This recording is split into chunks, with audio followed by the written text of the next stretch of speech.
একটি ডুপ্লিকেট নিয়ে নেব অ্যান্ড অল চেপে ড্র্যাগ করে কিছুটা ছোট করে নেব। এটির কালার নেব হোয়াইট। এই শেপটিকে কনভার্ট টু স্মার্ট অবজেক্ট করে নেব, কারণ এই শেপটিতে ক্লায়েন্টের ছবি বসাবে। এখানে ডাবল ক্লিক করলে দেখুন নতুন একটি ডকুমেন্টস ওপেন হচ্ছে। এখানে একটি ছবি ওপেন করে নেব, দেন ছবির লেয়ারটি উপরে থাকবে আর শেপ লেয়ারটি নিচে। ছবির লেয়ারে রাইট ক্লিক করে ক্রিয়েট ক্লিপিং মার্কস এ ক্লিক করলেই ইটস ডান। এখানে গুরুত্বপূর্ণ হলো প্রিভিউ ফাইলে ছবিটি থাকবে, কিন্তু মেইন সাবমিট ফাইলে অবশ্যই ছবিটি ডিলিট করে দিতে হবে। I think it's clear. চলুন সামনে এগোই। এখন এখানে আরও একটি শেপ নেব রেক্টেঙ্গুলার টুল দিয়ে। জাস্ট এভাবে ড্র্যাগ করে একটি শেপ নিয়ে নিলাম। নাও ডিরেক্ট সিলেকশন টুল দিয়ে এই অ্যাঙ্কর পয়েন্ট দুটিকে সিলেক্ট করে ড্র্যাগ করে একটু নিচের দিকে নামিয়ে আনলাম। অলরাইট, এখন একটি ট্রায়াঙ্গেল শেপ ক্রিয়েট করব এখানে, জাস্ট লাইক দিস। একটু ঘুরিয়ে নিলাম। যেহেতু এই শেপটি উপরে চলে আসছে, সো আমাদেরকে অবশ্যই ড্র্যাগ করে এই হোয়াইট লেয়ারটির নিচে এটি মুভ করে দিতে হবে লেয়ার প্যানেল থেকে, জাস্ট লাইক দিস। এখন এই দুটি শেপকে একত্রে সিলেক্ট করে অল শেপে কপি করে নেব।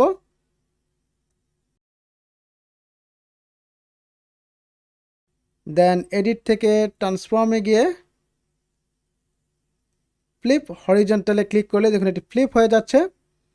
এটিকেও আমরা অ্যাডজাস্ট করে নেব কিছুটা।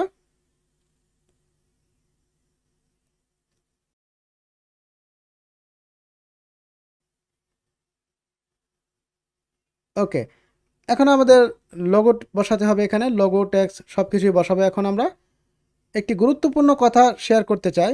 একটি ডিজাইন অবশ্যই প্রপার ফন্ট সিলেকশন করতে হবে। এই বিষয়টি একজন ডিজাইনারের জন্য খুবই জরুরি। একটি সঠিক ফন্ট ডিজাইনকে আকর্ষণীয় করে। সো গাইস, ফন্ট নিয়ে অবশ্যই পড়াশোনা করতে হবে। কোন কাজে কি ধরনের ফন্ট ব্যবহার করতে হয়, ফন্ট পেয়ারিং ইত্যাদি বিষয়ে অনলাইনে অসংখ্য আর্টিকেল এবং ভিডিও পাবেন, সেগুলো সময় করে দেখে নিতে হবে।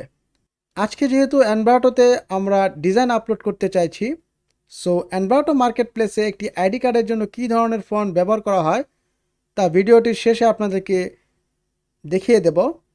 ওকে, আমরা ডেমো টেক্সট, লোগো সব কিছু এখানে সেট করে নেব। লোগোটি অবশ্যই কনভার্ট টু স্মার্ট অবজেক্ট করে দিতে হবে, যাতে ক্লায়েন্ট সহজেই লোগো রিপ্লেস করতে পারে।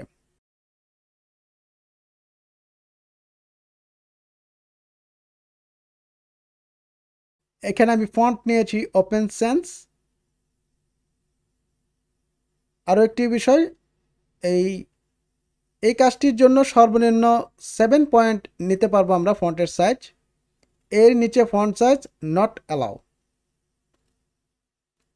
অলরাইট, নিচে একটি শেপ নিব রেক্টেঙ্গুলার টুল দিয়ে। এর কর্নারগুলো কিছুটা রাউন্ড করে দেই। এখানে এফএক্স থেকে ফাংশন থেকে সিলেক্ট করব আউটার গ্লো।